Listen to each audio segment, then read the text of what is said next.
Live from Block 151, where my young niggas on the rise to get a name. Don't try them, Wayne. I feel your pain and I see your stress. How they think your people supposed to get through Katrina off a FEMA check? No coke in the pipe. LaRon Louise James, born February 18th, 1982.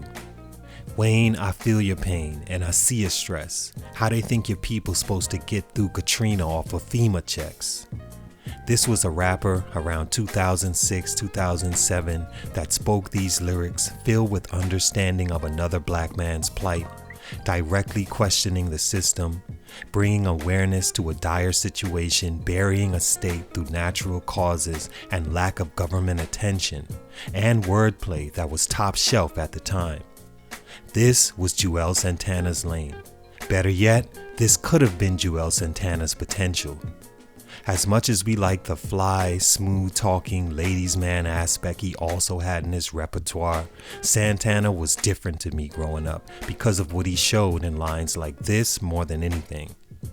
As much dope cooking, selling, and franchising Wayne was speaking on his verse, as much cadence and skills he too displayed, Santana's verse from the beginning showed important depth as an artist.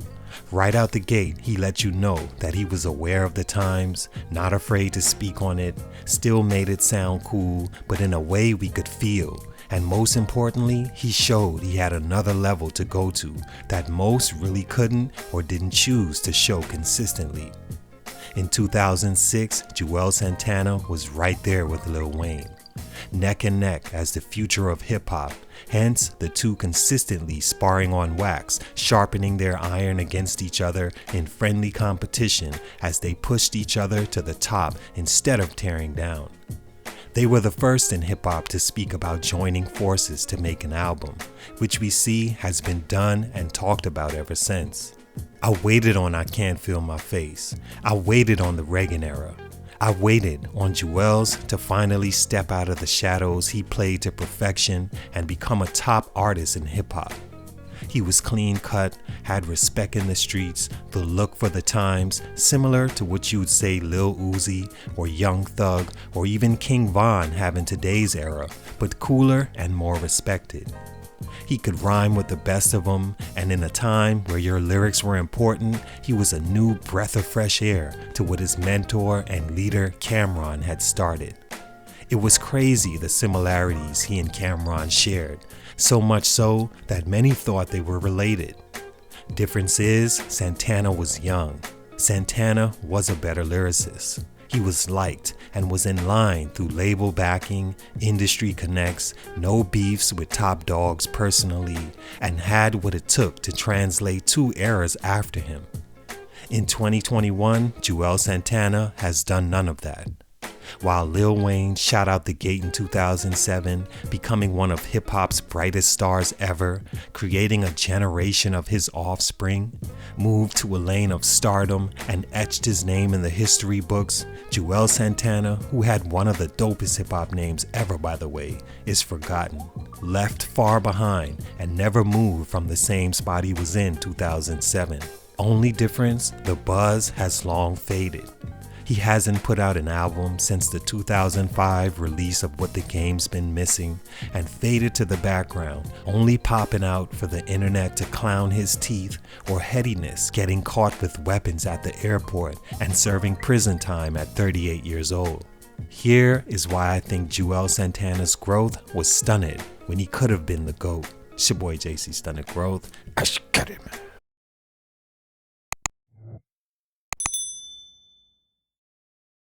The whole bird is in here like Kurt Cobain was here. Yeah. LaRon is a Dominican American from Harlem, New York.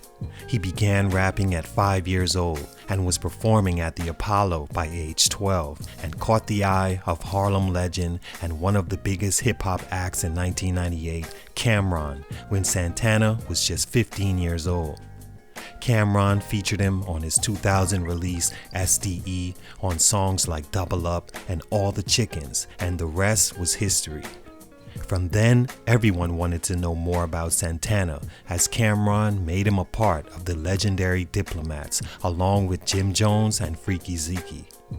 Just 2 years later, James would be nominated for a Grammy alongside Cam'ron for their performance on Cam's 2002 release, Come Home With Me, for songs like Hey Ma, Oh Boy, and Welcome to New York City, which are to this day some of JUELZ's best work. His conglomerate Dipset moved to Rockefeller Records, which was the hottest label in the game, led by Jay-Z and Dame Dash, and in 2003 he was nominated for his first solo Grammy for his song Santana's Town off his mixtape Final Destination, released that year.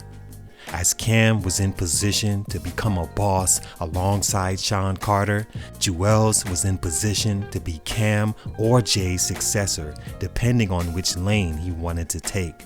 They were both open, and he had what it took to own both of them. Stunt number 1, choosing sides. In my latest feature on Beanie Siegel, I mentioned how he had to choose sides between Jay-Z and Dame Dash, and it cost him in music. Well, JUELZ Santana in 2004 also had to face the same fork in the road and choose a side when Cam'ron and Jay-Z bumped heads, leading to diss tracks and subliminals by both men.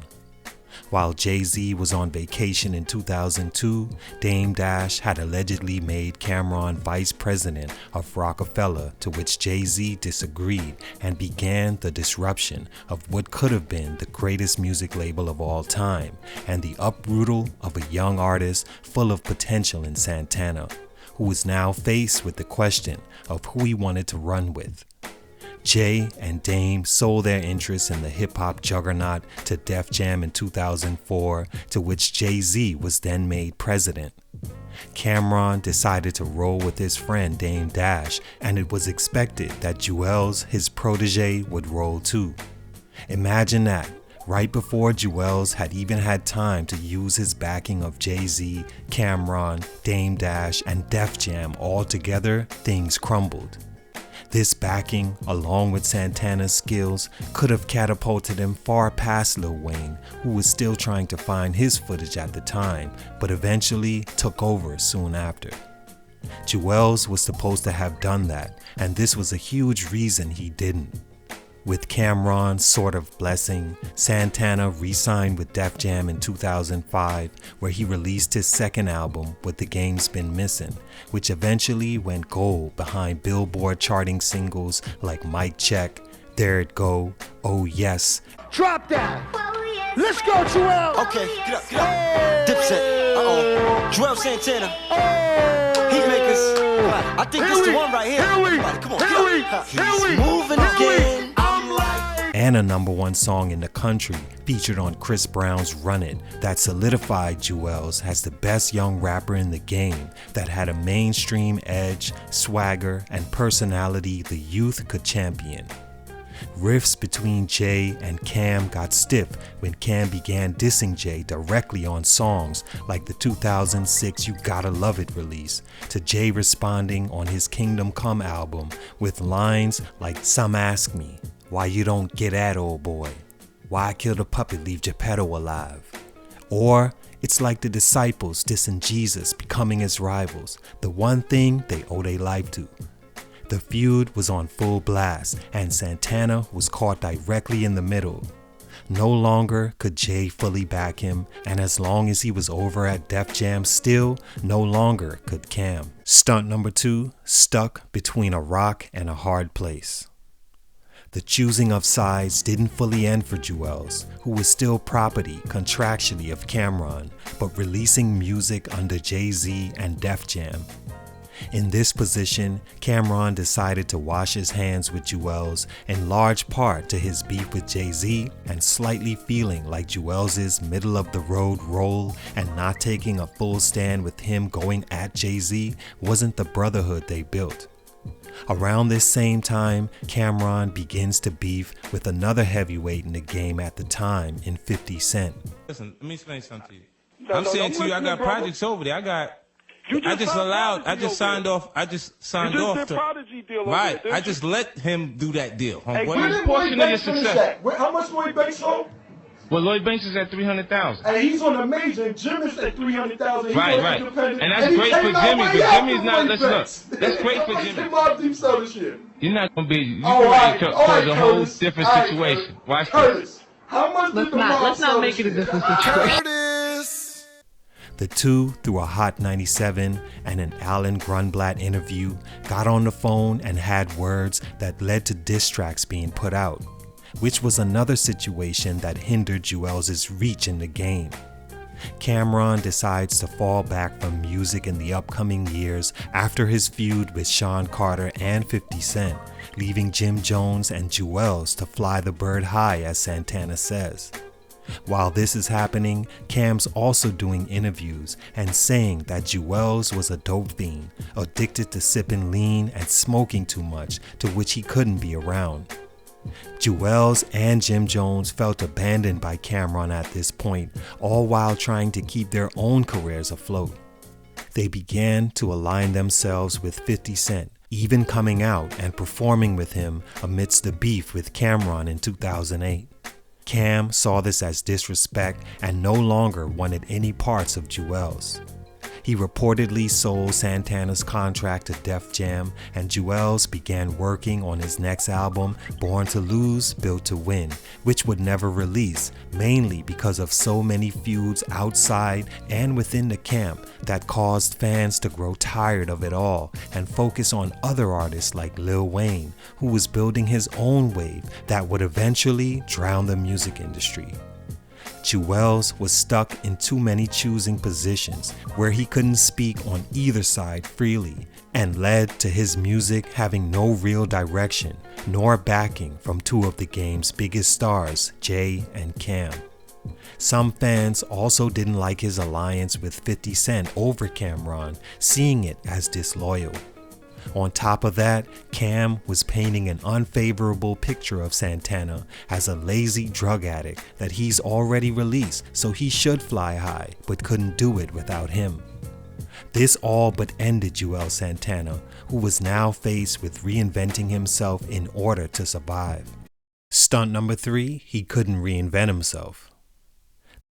Yo, I got diamonds dripping off me, carats and stones, looking like I just left Sierra Leone, and my money getting chubby, putting calories on.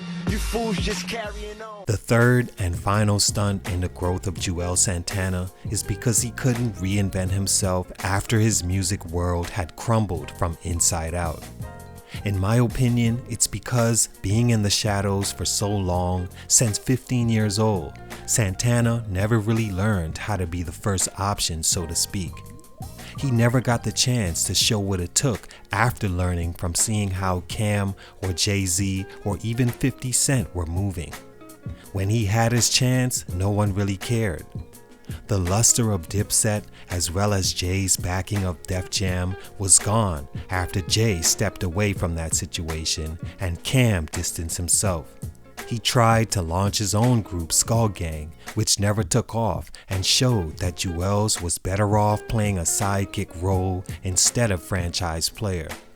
But what do you expect when that's all he's ever known? And when he could have learned the transition game, everything crashed. From his label to relationship with Cameron. Musically, JUELZ Santana was lost.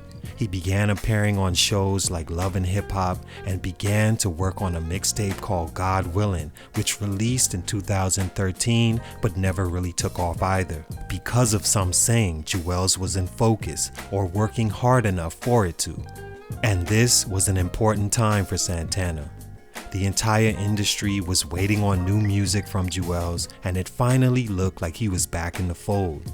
His voice and bars were still there, and he was still young enough to establish himself outside of Dipset.